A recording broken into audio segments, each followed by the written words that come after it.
El pueblo entero se reía de ella. La llamaban maldición de Dios por comer tanto. Pero cuando el apache la cargó en sus brazos como si fuera una pluma, entendió que el problema nunca fue su cuerpo. En las tierras polvorientas de Jalisco, donde el sol castigaba sin piedad y las tradiciones eran más rígidas que las rocas del desierto, vivía Paloma Vázquez en una pequeña casa al final de la calle principal del pueblo de San Cristóbal. A los 24 años, había aprendido a caminar con la cabeza gacha, a evitar las miradas curiosas y a soportar los susurros crueles que la seguían como sombras vengativas donde quiera que fuera.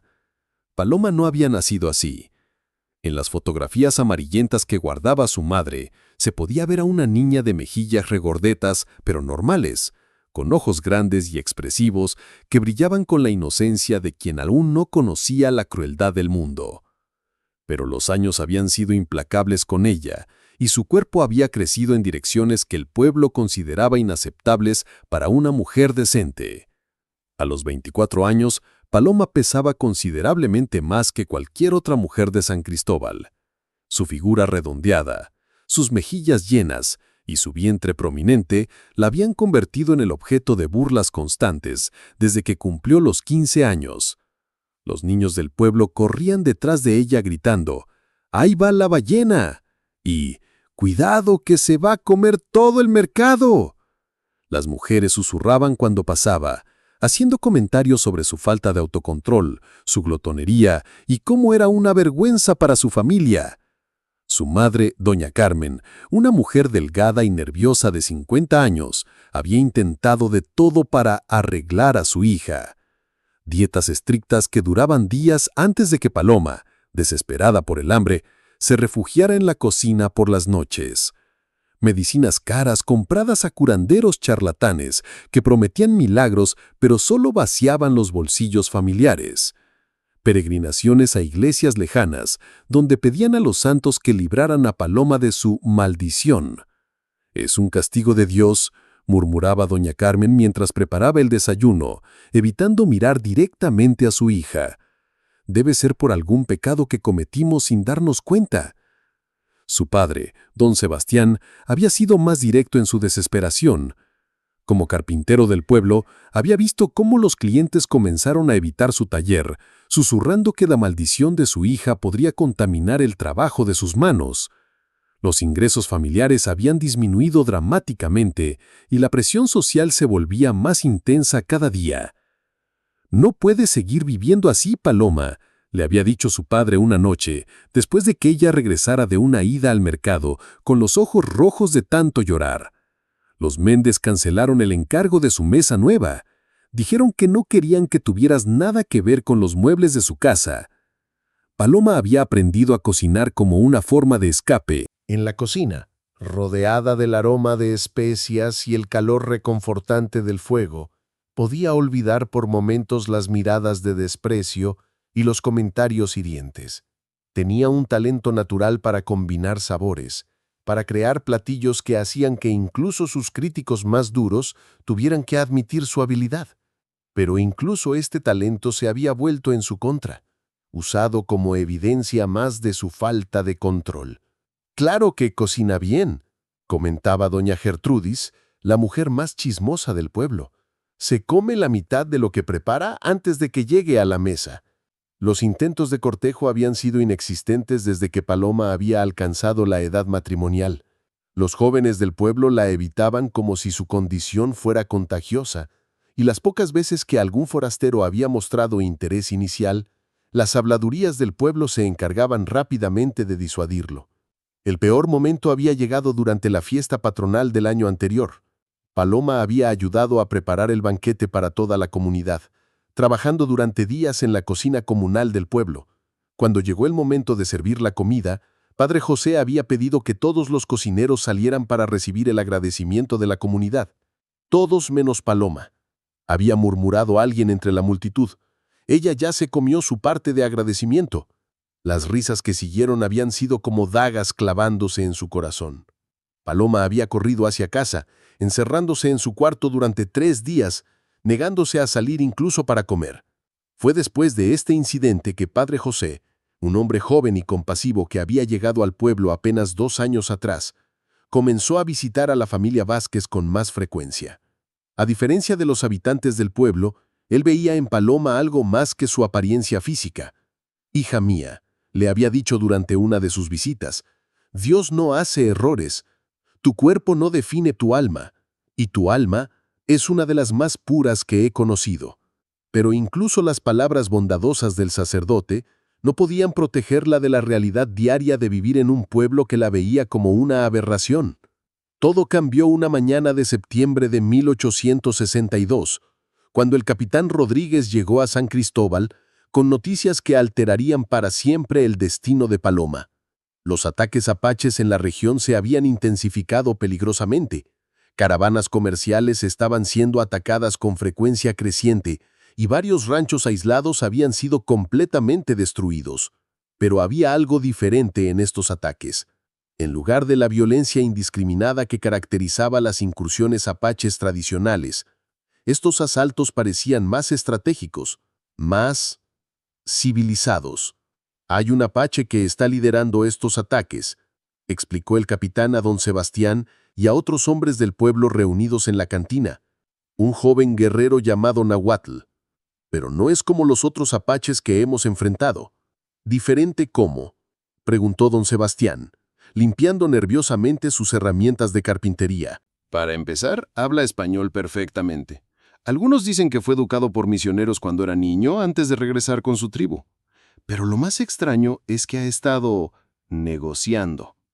La palabra negociando cayó en la cantina como una piedra en agua quieta. Los apaches no negociaban, atacaban, robaban, mataban y desaparecían en las montañas. La idea de que uno de ellos estuviera dispuesto a hablar era revolucionaria. ¿Negociando qué?, preguntó el alcalde don Francisco. Tratados de paz, intercambios de prisioneros, incluso ha propuesto acuerdos comerciales. El capitán se inclinó hacia adelante, bajando la voz. Pero hay algo que quiere a cambio, algo específico. ¿Qué es? Una esposa mexicana. El silencio que siguió fue tan profundo que se podía escuchar el viento susurrando entre las tejas del techo. Aparentemente, continuó el capitán, este náhuatl cree que una unión entre un apache y una mexicana podría ser el símbolo de paz que necesitan ambos pueblos. Ha especificado que quiere una mujer que sea diferente, única. Los ojos de todos los hombres se volvieron instintivamente hacia don Sebastián, quien sintió un frío extraño recorriendo su espalda, mientras comenzaba a entender hacia dónde se dirigía la conversación. «Mi hija no es mercancía para trueque», murmuró, pero su voz sonaba hueca incluso a sus propios oídos. «Por supuesto que no», respondió el capitán rápidamente. «Pero consideren esto. Si ella pudiera encontrar un lugar donde su condición fuera vista de manera diferente, ¿no sería eso una bendición para ella también? Y para el pueblo sería la garantía de paz que tanto necesitamos». Esa noche don Sebastián se sentó con su esposa en la pequeña cocina de su casa, contemplando una decisión que sabía cambiaría todo.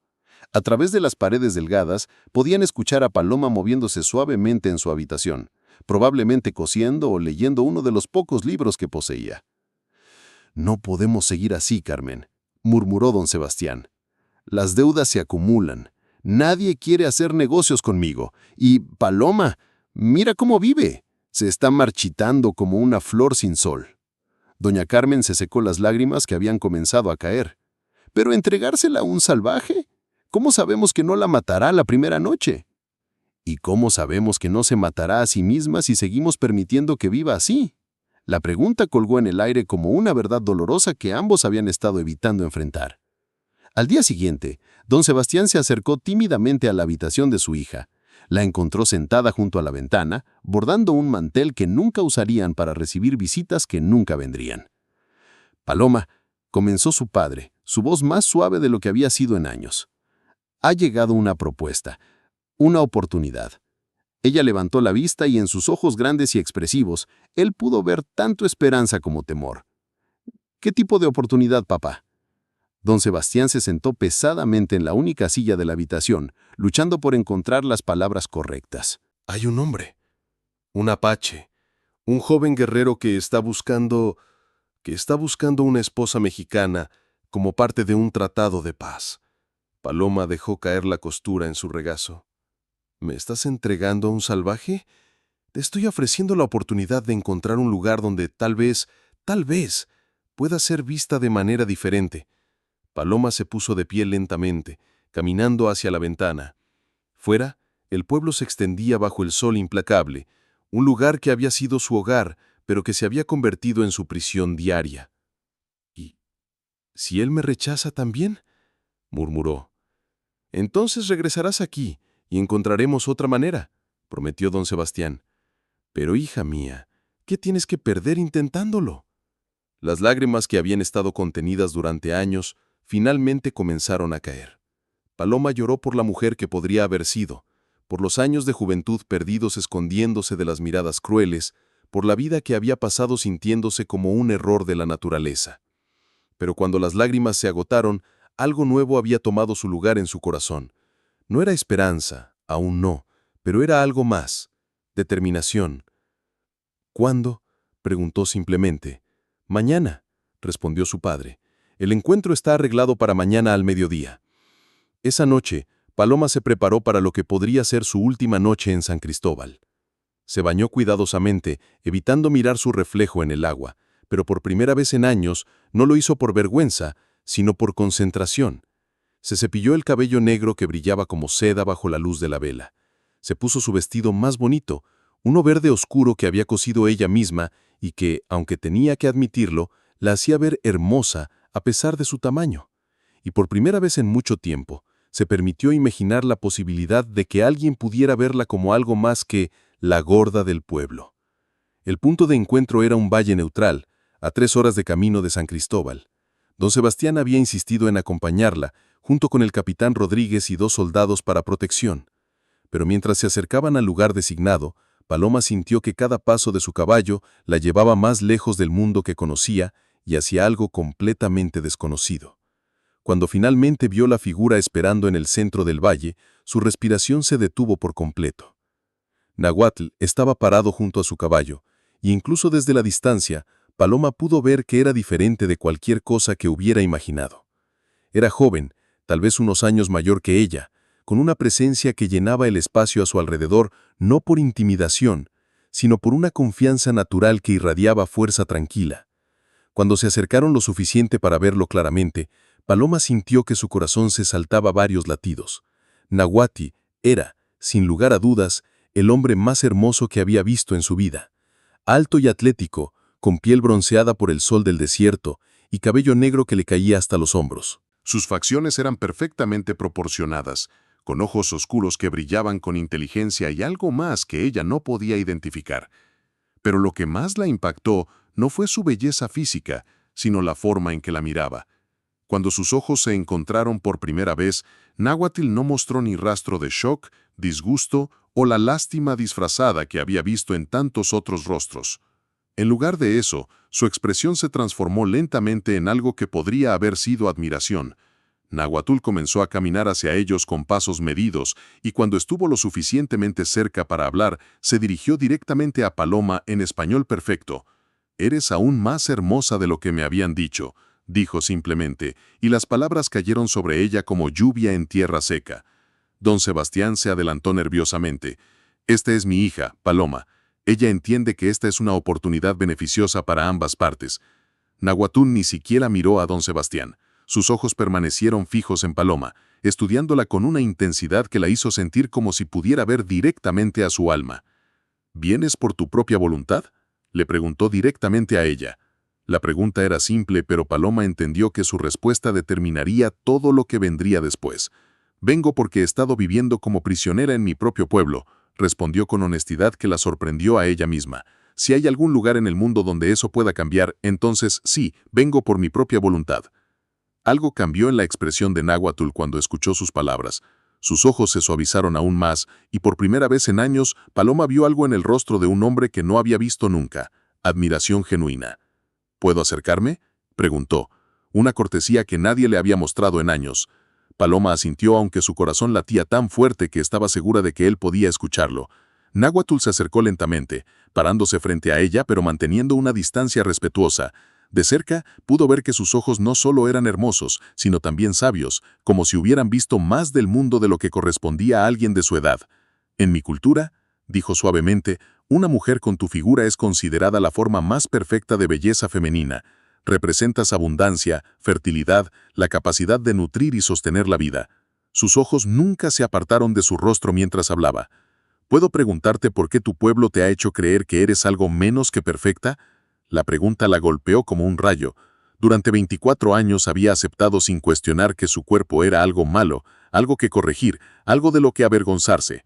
Y aquí estaba este extraño, este supuesto salvaje, cuestionando la base misma de todo lo que había creído sobre sí misma. Porque las mujeres decentes deben ser delgadas, murmuró, repitiendo palabras que había escuchado miles de veces.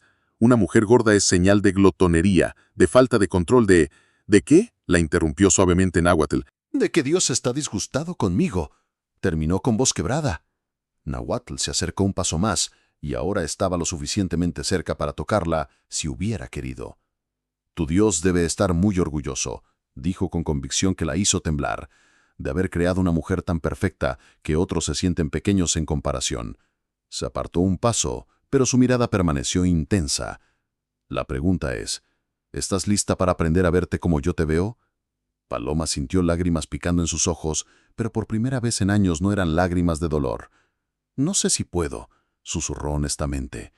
Entonces te enseñaré, respondió Nahuatl con una sonrisa que transformó completamente su rostro. Si me permites. Se volvió hacia don Sebastián por primera vez desde el comienzo de la conversación. Su hija vendrá conmigo, no como parte de un trato político, sino porque quiero conocerla mejor. Será tratada con el honor que merece, respetada como la mujer hermosa que es y protegida como si fuera la cosa más preciosa en mi mundo. Don Sebastián asintió, sintiéndose tanto aliviado como extrañamente celoso de la forma en que este extraño veía a su hija. ¿Cuándo? Preguntó Paloma. Ahora, respondió Nahuatl simplemente, si estás lista.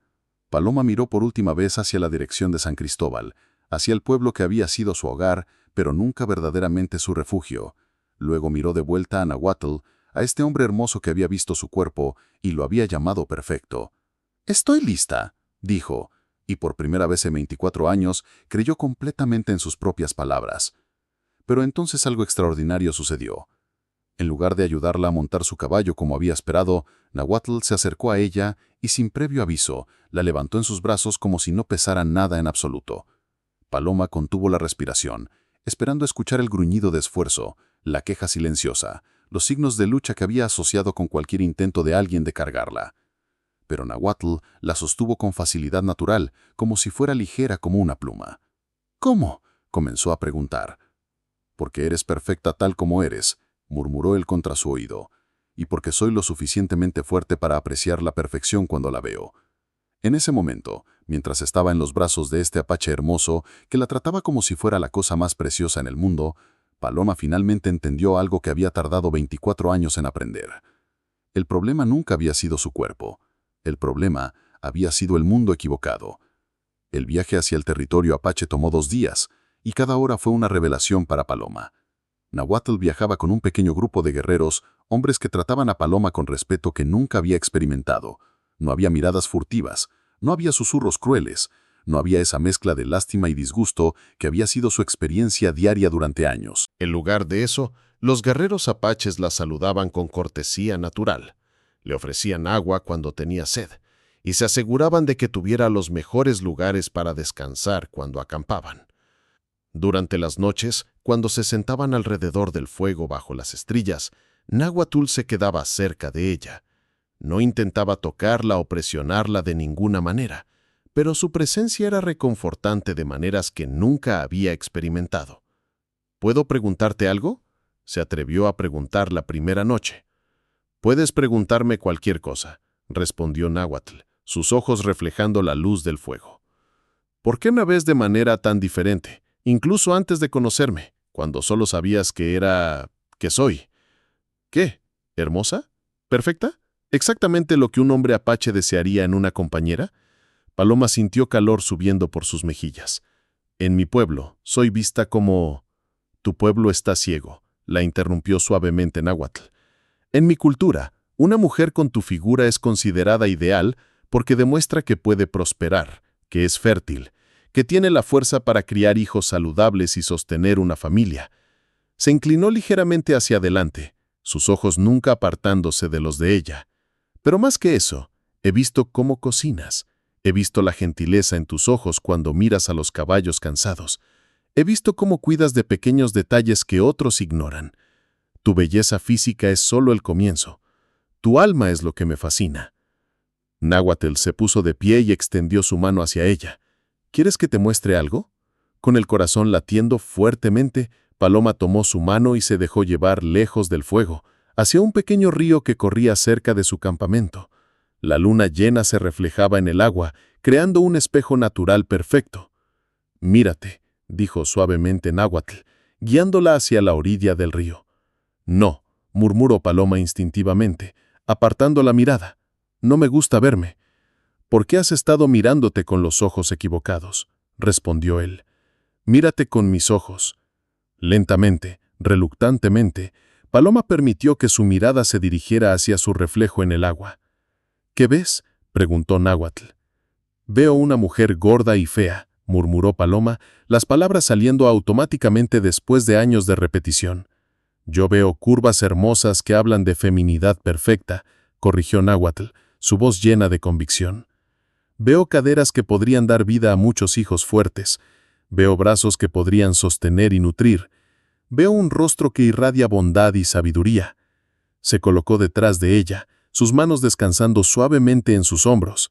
«Veo a la mujer más hermosa que he conocido jamás». Paloma sintió lágrimas corriendo por sus mejillas, pero por primera vez no eran lágrimas de dolor. «¿Cómo puedes decir eso? ¿Cómo puedes ver belleza donde todos los demás ven fealdad?». Náhuatl se volvió hacia ella, tomando su rostro suavemente entre sus manos. «¿Por qué he estado esperando toda mi vida a encontrarte?», murmuró. «Porque cuando te vi por primera vez, supe que los dioses habían respondido finalmente a mis oraciones. Su primer beso fue suave, reverente, como si estuviera adorando algo sagrado. Y por primera vez en su vida, Paloma entendió lo que significaba ser deseada, valorada, amada por exactamente lo que era». Cuando llegaron al territorio apache, Paloma se quedó sin aliento por la belleza del lugar. El campamento se extendía por un valle verde, protegido por montañas majestuosas que se alzaban como guardianes silenciosos. Tiendas hechas de pieles finamente curtidas se dispersaban entre árboles antiguos, y el sonido de un río cantaba suavemente en el fondo. Pero lo que más la impresionó fue la reacción de la gente cuando la vieron llegar. A diferencia de San Cristóbal, donde su acarición había causado susurros crueles y miradas de disgusto, aquí fue recibida con admiración abierta y respeto genuino. Las mujeres se acercaron para saludarla, sus ojos brillando con aprobación mientras evaluaban su figura con la experiencia de quienes sabían reconocer la belleza verdadera. Una mujer mayor se destacó del grupo. Tenía el cabello plateado trenzado con cuentas coloridas y ojos que hablaban de décadas de sabiduría acumulada. «Ayana», murmuró Náhuatl con respeto evidente, «te presento a Paloma». La mujer, Ayana, se acercó a Paloma y la estudió cuidadosamente. Sus ojos se detuvieron en las curvas de su figura, pero no con la reprobación que Paloma había esperado. En lugar de eso, había algo que parecía ser admiración profesional. «Perfecta», declaró Ayana finalmente en español roto pero claro. «Muy perfecta para hijos fuertes, muy hermosa». Se volvió hacia Náhuatl y le dijo algo en apache que hizo que él sonriera ampliamente. «Ayana dice que eres exactamente el tipo de mujer que toda madre apache querría para su hijo», le tradujo Náhuatl a Paloma. «Dice que tienes el cuerpo de una diosa de la fertilidad». Paloma sintió una calidez extendiéndose por su pecho que no tenía nada que ver con vergüenza y todo que ver con orgullo. Por primera vez en su vida, su cuerpo estaba siendo celebrado en lugar de criticado. Los días que siguieron fueron los más extraordinarios de la vida de Paloma. Cada mañana traía nuevos aprendizajes, nuevas maneras de ver el mundo y su lugar en él. Las mujeres apaches se convirtieron en sus mentoras, enseñándoles sobre plantas medicinales, técnicas de cocina que complementaban perfectamente sus habilidades naturales y, más importante, sobre cómo ver su cuerpo como una fuente de poder en lugar de vergüenza. En nuestra tribu, le explicó Itzel, una mujer de mediana edad que se había convertido en su amiga más cercana, las mujeres con tu figura son especialmente respetadas. Se cree que tienen conexión especial con la Madre Tierra, que pueden traer abundancia y prosperidad. Paloma aprendió a preparar comidas tradicionales apache, a identificar plantas comestibles y medicinales, a leer señales del clima en el comportamiento de los animales. Pero más importante, aprendió a caminar con la cabeza alta, a sonreír abiertamente, a ocupar espacios sin disculparse. Su relación con Nahuatl se desarrolló gradualmente, construida sobre una base de respeto mutuo y admiración genuina. Él nunca la presionó, nunca asumió derechos sobre ella. En lugar de eso, la cortejó con paciencia infinita, mostrándole cada día de maneras pequeñas y grandes que la consideraba un tesoro. Una tarde, mientras caminaban junto al río que corría cerca del campamento, Paloma se detuvo abruptamente. «Nahuatl», dijo, su voz llena de una emoción que no podía nombrar. «Necesito preguntarte algo». «Dime», respondió él volviéndose para mirarla completamente. «¿Realmente me ves como hermosa? ¿O solo estás siendo amable porque necesitas una esposa mexicana para tu tratado de paz?» La pregunta colgó en el aire entre ellos como una verdad que había estado creciendo en el corazón de Paloma durante semanas. Nahuatl se acercó a ella lentamente, tomando sus manos entre las suyas. «Paloma», dijo con voz baja pero intensa, «no hay tratado de paz. Nunca lo hubo». Ella sintió que el mundo se tambaleaba. «¿Qué?» «Inventé la historia del tratado porque había oído hablar de ti, porque los comerciantes que pasaban por nuestro territorio mencionaban a una mujer hermosa en San Cristóbal que estaba siendo tratada cruelmente por su pueblo. Quería conocerte». Las lágrimas comenzaron a rodar por las mejillas de Paloma. «¿Me estás diciendo que todo esto fue... ¿que viniste por mí específicamente?» «Vine porque llevaba meses soñando con encontrar a una mujer que fuera real, que fuera sustancial, que fuera suficiente mujer para estar con un hombre apache». Sus ojos brillaron con intensidad feroz. «Vine porque estaba cansado de las mujeres delgadas y frágiles que se rompían bajo el peso de la vida real. Quería una mujer que fuera tan fuerte como yo, tan poderosa como yo, tan capaz de crear vida como yo soy de protegerla». Se acercó más, hasta que pudo sentir su aliento cálido contra su mejilla. «Vine porque me estaba enamorando de ti antes de conocerte, y ahora que te conozco sé que quiero pasar el resto de mi vida demostrándote lo perfecta que eres». El beso que siguió fue diferente de su primer beso suave y reverente. Este fue apasionado, urgente, lleno de meses de sentimientos contenidos. Cuando se separaron, ambos temblaban. «Te amo», murmuró Nahuatl contra sus labios. «Te amo exactamente como eres por exactamente lo que eres. No quiero que cambies ni una sola cosa de ti». «Yo también te amo», susurró Paloma, las palabras saliendo de su corazón como agua de un manantial que había estado bloqueado durante años. «Eres la primera persona que me ha hecho sentir hermosa». Los meses que siguieron fueron de felicidad que parecía demasiado buena para ser verdad. Paloma se había convertido en una figura respetada en la tribu, conocida no solo por su belleza sino también por su habilidad culinaria extraordinaria y su naturaleza gentil. Los niños apache corrían hacia ella cuando la veían, sabiendo que siempre tenía algo delicioso que compartir. Nahuatl había resultado ser no solo un guerrero valiente, sino también un hombre tierno y considerado. Había construido para ella una casa hermosa que combinaba comodidades apache con detalles que sabía que ella apreciaría. Cada mañana le traía flores silvestres y cada noche se sentaba con ella bajo las estrellas, hablando de sus sueños y planes para el futuro. Fue durante este periodo de felicidad que Paloma descubrió que estaba embarazada. La noticia la llenó de una alegría mezclada con miedo. Durante años había escuchado a las mujeres de San Cristóbal murmurar que las mujeres gordas tenían problemas para concebir, que sus cuerpos no eran aptos para la maternidad. ¿Y si tenían razón? ¿Y si su cuerpo fallaba en esto también? Cuando compartió sus temores con Ailena, la anciana curandera se rió con una risa profunda y reconfortante. «Tonta niña», dijo con afecto, «tu cuerpo es perfecto para hacer bebés. Mira estas caderas, estos pechos. Tu cuerpo fue diseñado por los dioses para ser madre». El embarazo de Paloma progresó sin complicaciones, cuidado atentamente por las mujeres apache, que la trataban como si fuera una diosa de la fertilidad. Su figura, ya redondeada, se volvió aún más voluptuosa, y lejos de avergonzarse, aprendió a deleitarse en los cambios de su cuerpo. Náhuatl la adoraba aún más durante el embarazo, sus manos constantemente acariciando su vientre creciente, susurrándole palabras de amor tanto a ella como al bebé que llevaba dentro. «Eres tan hermosa así», le decía cada noche, «tan poderosa, tan perfecta. Estás creando vida dentro de ti. No hay nada más hermoso en el mundo».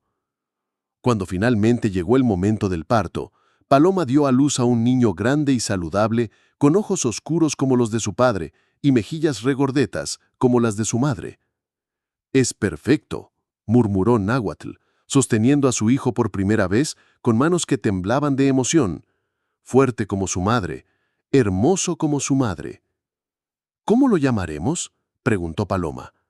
«Tonatiuh», respondió él sin dudar. «Significa sol que da vida, porque él será la luz que guíe nuestro futuro, así como tú has sido la luz que guió mi corazón». Pero su felicidad se vio ensombrecida cuando llegaron noticias perturbadoras del mundo exterior. Don Sebastián había comenzado a difundir rumores de que su hija había sido secuestrada por los apaches, que la tenían cautiva contra su voluntad. El capitán Rodríguez, presionado por las autoridades superiores que querían una excusa para tomar las tierras apache, había comenzado a organizar una expedición militar para rescatarla. «Es una mentira», le explicó Náhuatl la Paloma una noche mientras ella amamantaba a Tonatiuh. «Tu padre sabe exactamente dónde estás y por qué estás aquí, pero necesitan un pretexto para justificar un ataque». Paloma sintió una furia creciendo en su pecho. Después de años de rechazo y humillación, finalmente había encontrado un lugar donde era valorada, amada, respetada. Y ahora el mundo que la había desechado quería destruir lo que había construido. «¿Qué vamos a hacer?», preguntó. «Vamos a mostrarles la verdad», respondió Náhuatl, pero su voz tenía una determinación feroz. «Iremos directamente a San Cristóbal. Tú aparecerás públicamente, claramente no como una cautiva traumatizada, sino como una mujer libre, próspera y feliz». El plan que desarrollaron era audaz en su simplicidad. En lugar de esperar el ataque militar, irían al pueblo para confrontar directamente las mentiras que se estaban difundiendo. La delegación que cabalgó hacia San Cristóbal era impresionante. Náhuatl venía no como un guerrero preparado para batalla, sino como un esposo orgulloso, vestido con sus mejores ropas y montando su caballo más fino. Lo acompañaban guerreros electos que habían venido no para luchar, sino para ser testigos. Pero la figura más impactante de todas era Paloma misma. Montaba su propio caballo con gracia natural, vestida con ropas apaches exquisitamente decoradas que proclamaban su estatus como esposa respetada. Su figura, ahora aún más voluptuosa después del parto, estaba realzada por ropas que habían sido diseñadas para celebrar sus curvas, en lugar de esconderlas. Llevaba a Tonatiuh en un cargador tradicional apache y el bebé era claramente saludable y bien cuidado. Pero lo más impactante de todo era su rostro. Donde una vez había habido vergüenza y timidez, ahora brillaba confianza y alegría. Su sonrisa era radiante, sus ojos brillaban con felicidad genuina y cada línea de su cuerpo hablaba de una mujer que había encontrado su lugar en el mundo. Cuando llegaron a San Cristóbal, la reacción fue inmediata y dramática.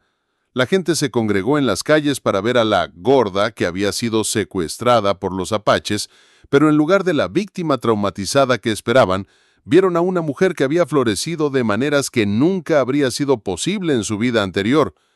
Don Sebastián apareció entre la multitud, su rostro pálido al darse cuenta de que su narrativa cuidadosamente construida se estaba desmoronando ante sus ojos.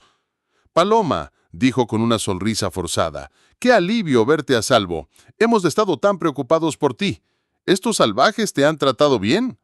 La respuesta de Paloma resonó por toda la plaza, con una voz que era música comparada con la tímida murmuración que la gente recordaba. «Papá», dijo con claridad cristalina, «estos salvajes me han tratado como una reina. Me han dado amor, respeto, propósito y una familia hermosa. Lo que tú llamas rescate, yo lo llamo destrucción de la felicidad más completa que he conocido jamás. Se volvió hacia la multitud reunida, su voz cargándose de una pasión que hizo que cada persona presente sintiera el poder de sus palabras. Durante 24 años, viví entre ustedes como una vergüenza. Me escondían, me insultaban, me trataban como si mi existencia fuera una ofensa a Dios. Pero este hombre señaló hacia Nahuatl con orgullo evidente. Me vio por primera vez y me dijo que era la mujer más hermosa que había visto en su vida. Su pueblo me recibió no como una carga que tolerar, sino como una bendición que celebrar. Don Sebastián intentó interrumpir, pero Paloma continuó con fuerza imparable. ¿Quieren ver lo que el cautiverio apache me ha dado? Alzó a Tonatiuh para que todos pudieran verlo. Este es mi hijo, nacido del amor verdadero, criado en un mundo donde la abundancia es vista como bendición, no como vergüenza. Miren su rostro y díganme si ven sufrimiento o alegría. El bebé, como si entendiera la importancia del momento, sonrió brillantemente, revelando la salud perfecta y la felicidad que irradiaba. Un murmullo de admiración se alzó entre la multitud. Nahuatl se adelantó, su presencia comandando respeto inmediato. «Pueblo de San Cristóbal», dijo en español perfecto, «he venido no como conquistador, sino como esposo de su hija. Paloma no es mi prisionera. Es mi compañera, mi reina, la madre de mi hijo y la luz de mi vida». Se dirigió específicamente a don Sebastián. «Señor Vázquez, le doy las gracias por permitir que su hija viniera conmigo. Pero ahora le pregunto, ¿puede ver que ella ha encontrado exactamente el lugar donde siempre debió estar?» Fue entonces cuando una voz familiar cortó el aire. «¡Mentira! Esa mujer fue corrompida por demonios». Todos se giraron para ver a doña Gertrudis, la mujer más chismosa del pueblo, abriéndose paso entre la multitud con expresión de indignación moral.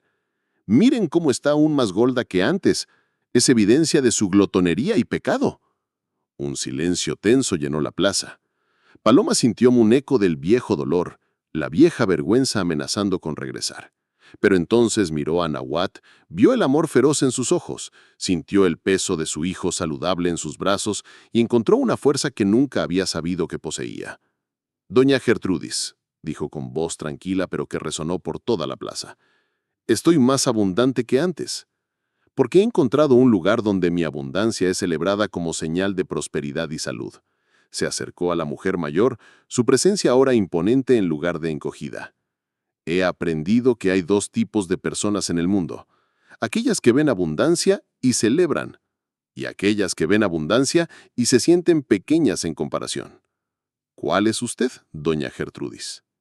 La pregunta colgó en el aire como un desafío. Doña Gertrudis se quedó sin palabras, claramente no preparada para enfrentar a una Paloma segura de sí misma. El padre José se acercó al grupo, ahora más anciano, pero con ojos que brillaban de alegría genuina al ver la transformación de Paloma.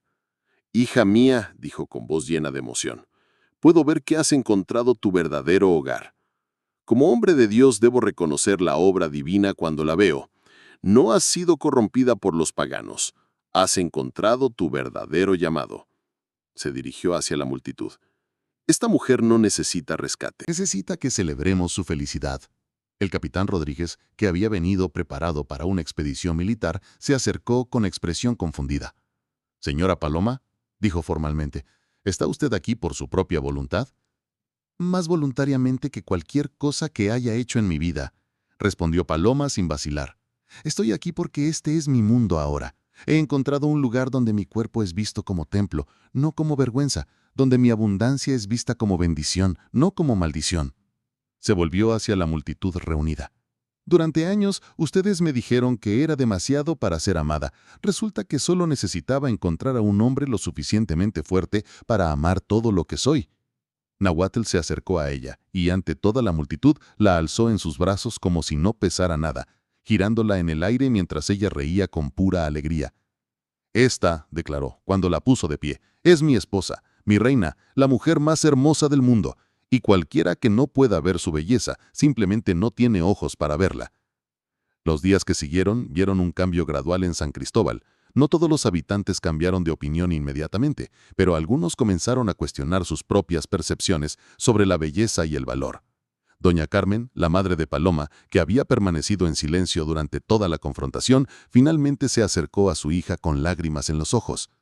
«Perdóname», murmuró. «He sido una tonta ciega. Puedo ver que eres feliz, que eres amada, que has encontrado tu lugar. ¿Puedes perdonar a una madre que no supo ver lo que tenía delante de sus ojos?» Paloma abrazó a su madre con generosidad que había aprendido en su nueva vida. «Te perdono, mamá, y espero que puedas aprender a verte a ti misma con más bondad también». Años después, cuando Tonatiuh tenía 5 años y sus hermanas menores, gemelas llamadas Citlali y Xochitl, tenían 3, la familia vivía en una próspera comunidad que había crecido en la frontera entre los territorios apache y mexicano. Paloma se había convertido en una leyenda viviente, conocida en toda la región como la mujer que había encontrado la belleza verdadera al encontrar el amor verdadero. Su historia se contaba de pueblo en pueblo, inspirando a otras mujeres a cuestionar los estándares de belleza que las habían hecho sentir inadecuadas. Su restaurante, que combinaba cocina apache y mexicana, era famoso en cientos de kilómetros a la redonda.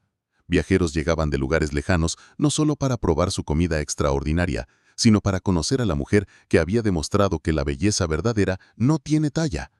Una tarde, mientras Paloma enseñaba a sus hijas a preparar tortillas tradicionales, Citlali le hizo una pregunta que la hizo reflexionar sobre todo el camino recorrido. «Mamá, ¿por qué la gente de tu pueblo viejo pensaba que no eras bonita?» Paloma dejó de amasar la masa y miró a su hija. A los 3 años, Citlali había crecido viendo a su madre como el estándar de belleza femenina, nunca cuestionando o dudando de su hermosura. «Porque tenían una idea muy pequeña de lo que es la belleza, mi amor», respondió Paloma. «Pensaban que solo las mujeres delgadas podían ser hermosas». «Pero eso es tonto», protestó Xochitl. «Tú eres la más bonita del mundo. Y papá dice que eres perfecta», añadió Citlali con la lógica aplastante de los niños. Nahuatl apareció en la puerta de la cocina, regresando de una reunión con comerciantes de ambos lados de la frontera. A los 35 años seguía siendo tan hermoso como el día que se conocieron, pero ahora sus ojos brillaban con una satisfacción profunda que venía de una vida llena de amor verdadero. «¿De qué hablan mis mujeres hermosas?», preguntó, besando la frente de cada una de sus hijas antes de envolver a Paloma en un abrazo que aún la hacía sentir como si flotara. «Les estaba explicando por qué algunas personas no sabían que mamá era hermosa», explicó Tonatiuh, quien había estado escuchando desde su rincón donde practicaba escritura. «Ah», dijo Nahuatl con una sonrisa que transformó su rostro. «Esa es fácil de explicar. Algunas personas tienen ojos muy pequeños, que solo pueden ver cosas pequeñas. Tu mamá es demasiado grande, demasiado hermosa, demasiado perfecta para ojos pequeños». Se volvió hacia Paloma, tomando su rostro entre sus manos como había hecho miles de veces durante los años. «Pero los que tenemos ojos grandes, ojos de águila, podemos ver toda su magnificencia». Esa noche, después de que los niños se durmieron, Paloma y Nahuatl se sentaron en el porche de su casa, contemplando las estrellas que brillaban sobre las montañas. «¿Alguna vez te arrepientes?», le preguntó Nahuatl. Una pregunta que había hecho cientos de veces durante los años, aunque ya conocía la respuesta. «Solo me arrepiento de haber tardado tanto en encontrarte», respondió Paloma, recostándose contra su hombro, «de haber desperdiciado tantos años creyendo las mentiras que me dijeron sobre mi propio cuerpo». «Esos años no fueron desperdiciados», murmuró Nahuatl, besando su cabello que ahora brillaba con mechas plateadas del tiempo y la sabiduría. «Te prepararon para apreciar completamente lo que tenemos ahora». «Me enseñaste que no era demasiado grande para ser amada», respondió Paloma. «Me enseñaste que era perfecta del tamaño exacto para llenarte el corazón completamente». En la distancia, los sonidos de su comunidad próspera llenaban la noche. Risas de familias cenando juntas, música que mezclaba instrumentos de ambas culturas, y conversaciones de comerciantes que habían aprendido que la diversidad era más rentable que el prejuicio. Era el sonido de un mundo transformado por amor, comprensión y la valiente decisión de una mujer de abrazar su verdadero tamaño, en lugar de encogerse para complacer a otros. Mientras las estrellas pintaban historias de esperanza en el cielo nocturno, Paloma sonrió, sabiendo que la mujer que una vez fue rechazada por gorda, había encontrado su verdadero propósito: ser la prueba viviente de que la belleza verdadera no tiene límites y que el amor verdadero no tiene talla. Y en las montañas que la rodeaban, el viento parecía susurrar las palabras que Nahuatl le había dicho el primer día que se conocieron. «Eres más hermosa de lo que cualquier mujer delgada podría ser, porque tu belleza incluye abundancia, vida y la capacidad de llenar completamente el corazón de un hombre. La historia había llegado a su final perfecto, pero para Paloma, Nahuatl y sus hijos, era solo el comienzo de un legado que cambiaría para siempre la forma en que el mundo definía la belleza verdadera.